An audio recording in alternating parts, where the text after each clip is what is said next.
Selamat pagi, selamat siang, selamat sore, selamat malam, Bu Marieta dan teman-teman semua. Kami dari kelompok 8 akan mempresentasikan mengenai differential analysis, the key to decision making. Sebelum kita memulai presentasi kami, kami akan memperkenalkan diri kami terlebih dahulu. Saya Gizanda Jen dengan NIM 2023500369. Saya Desi Anggraninda dengan NIM 2023500376. Saya Brigita Trisia Panjaitan dengan NIM 2023-50378. Yang pertama itu kita akan membahas decision making. Apa sih decision making itu? Decision making ini proses memilih beberapa alternatif yang paling sesuai dengan nilai-nilai atau tujuan untuk mendapatkan hasil atau solusi mengenai prediksi di masa yang akan datang. Nah, di decision making ini ada dua cost. Yang pertama itu ada relevant cost dan irrelevant cost. Relevant cost itu biaya yang berbeda antara alternatif-alternatif yang ada sehingga dapat dipertimbangkan untuk pengambilan keputusan. Relevant cost harus muncul di masa depan karena setiap keputusan yang diambil akan menghasilkan hasil yang diekspektasikan. Nah, di relevant cost ini terdiri dari dua cost, yaitu avoidable cost dan opportunity cost yang nanti akan dijelaskan lebih lanjut.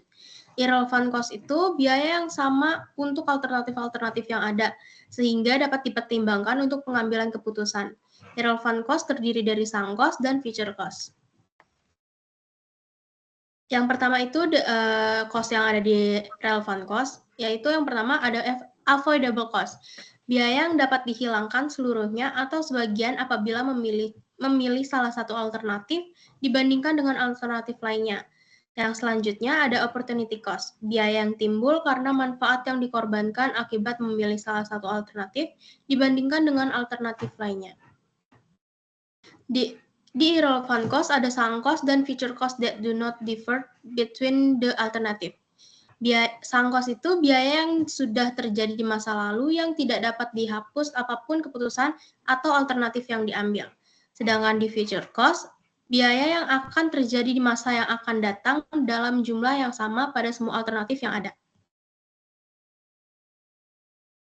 Nah, selanjutnya saya akan menjelaskan mengenai apa sih keunggulan dari differential analysis. Nah, yang pertama, itu mudah dipahami karena differential analysis itu hanya berfokus pada elemen-elemen yang berubah. Nah, jadi kalau misalnya di laporannya nanti bakalan cuman kayak apa sih yang berubah dari elemen-elemen tersebut. Nah, terus yang kedua itu menghemat waktu karena tidak melibatkan seluruh informasi biaya, hanya yang relevan. Nah, terus yang ketiga, mendukung pengambilan keputusan yang rasional dengan mempertimbangkan dampak finansial secara langsung.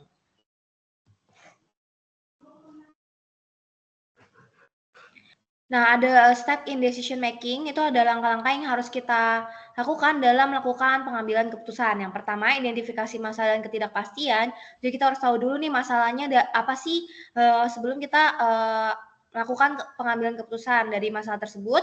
Kita yang kedua itu mengumpulkan informasi. Jadi dari masalah tersebut kita kumpulin informasi-informasinya. Informasi apa aja yang kita butuhkan untuk bisa mengambil keputusan nih dari masalah tersebut. Terus yang ketiga, kita membuat prediksi mengenai masa depan. Jadi setelah kita mengumpulkan informasi itu, kita bisa lakukan prediksi nih di masa depannya. Apakah kita akan untung, apakah kita akan rugi, ataupun prediksi-prediksi lainnya gitu. Yang keempat itu membuat keputusan dengan memilih dari alternatif-alternatif.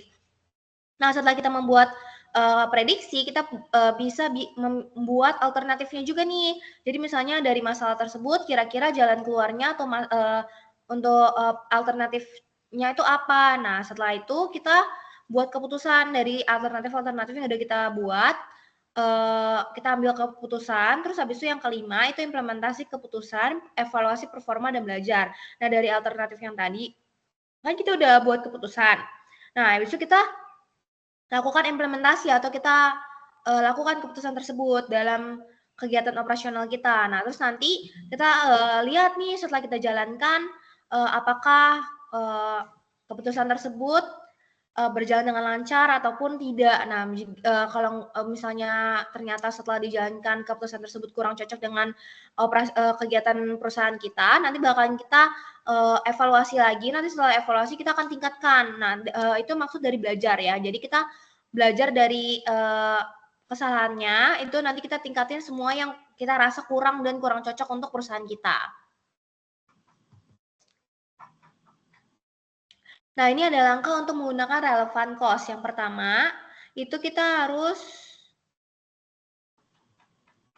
menghapus biaya dan manfaat yang bersifat irrelevan.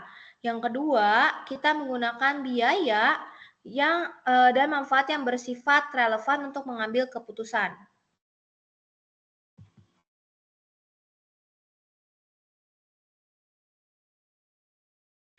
Nah, dari pengambilan keputusan itu dibagi menjadi 4 kondisi yang berbeda. Yang pertama itu keputusan make or buy. Jadi keputusan make or buy adalah salah satu jenis analisis yang sering digunakan dalam akuntansi manajemen untuk menentukan apakah sebuah perusahaan harus memproduksi sendiri, make, suatu barang atau jasa, atau membeli dari pihak luar, buy. Nah, keputusan ini tuh biasanya melibatkan analisis biaya dan manfaat untuk memilih opsi yang ekonomis.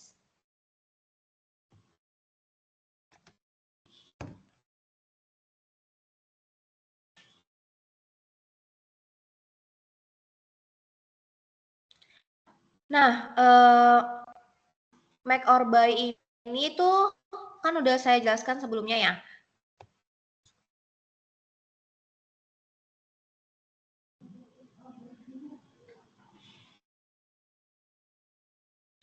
Nah, make or buy ini itu kan udah saya jelaskan sebelumnya kalau dia tuh ada pertama make, itu ketika perusahaan akan memproduksi produknya sendiri. Nah, buy itu adalah ketika perusahaan akan membeli produknya dari perusahaan lain. Nah, dalam kondisi ini, manajer tuh dapat mempertimbangkan apakah memproduksi barang sendiri atau membeli dari perusahaan lain dengan mempertimbangkan kualitas, apakah supplier dapat mengirim sesuai jadwal, berapa biayanya, dan lain-lain. Jika biaya memproduksi sendiri lebih kecil dibandingkan membeli dari perusahaan lain, maka manajer dapat memilih keputusan memproduksi sendiri. Begitupun sebaliknya. Jadi, contohnya misalnya saya perusahaan A, saya bakalan produksi misalnya suatu barang lah gitu ya, barang misalnya gunting nih. Misalnya kalau setelah saya hitung-hitung cost-nya untuk membuat sendiri nih jauh lebih kecil dibandingkan saya beli dari supplier, maka kita sebagai perusahaan akan mengambil keputusan untuk memproduksi sendiri dong tentunya karena kita akan dapat untung yang lebih besar gitu. Nah, begitupun dengan sebaliknya. Jadi maksudnya adalah misalnya kalau setelah kita rinciin cost-cost yang akan keluar untuk memproduksi suatu barang dari ketika kita beli barang tersebut dari supplier lebih kecil, maka kita akan memilih untuk beli aja barang itu dari perusahaan lain atau supplier-supplier tersebut.